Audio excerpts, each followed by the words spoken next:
vais être en retard, forcément. Okay, je suis surpris. Pour éviter de me faire verrouiller directement,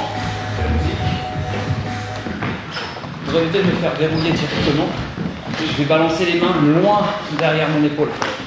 Donc s'il arrive avec ce bras ici, je vais chercher.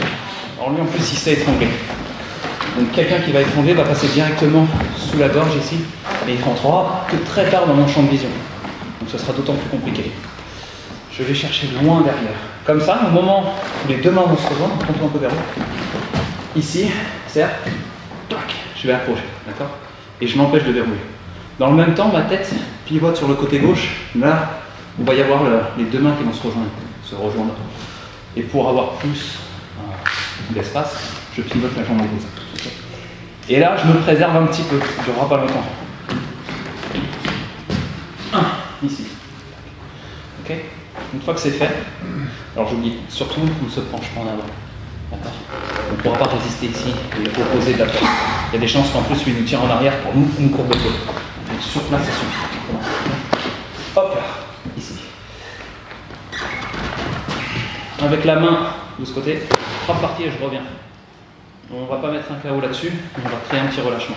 Et la main revient ici serrée au niveau du poignet. Je vais sortir la jambe gauche en faisant attention de ne pas me prendre le pied sur lui. Pour ça, je mets ma main. Et là, la saisie que j'ai, je ne suis pas venu entre le premier temps et le deuxième, là où je suis ici, je ne suis pas venu, vous voyez, bouger les mains.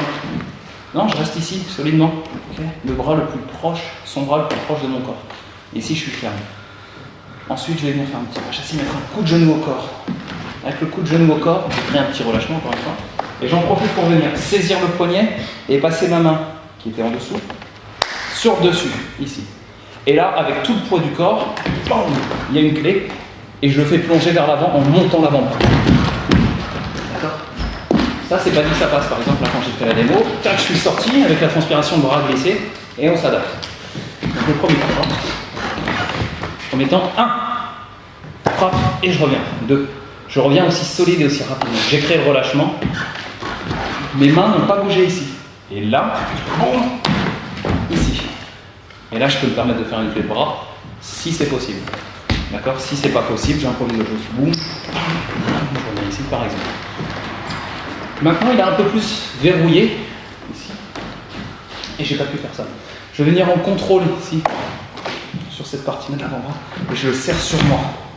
D'accord? Je descends droit, ici, et je vais me pencher en avant pour lui, pour que cette partie-là plonge vers l'avant. Et je me relève en mettant un coup de bassin et un coup d'épaule. Et lui, il fait une chute. Quand vous allez projeter, lui, il enroule la tête. Il ne continue pas à regarder le sol bêtement, sinon il tombe sur la nuque.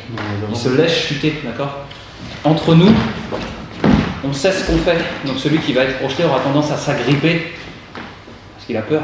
Il ne veut pas tomber, donc il a tendance à s'agripper. Et c'est là qu'on peut avoir des dégâts. Laissez-vous chuter, comme ça en même temps on bosse les chutes. D'accord? Ça on va le voir dans un deuxième temps. On va d'abord bosser le premier, et on reviendra sur le. Merci Yann.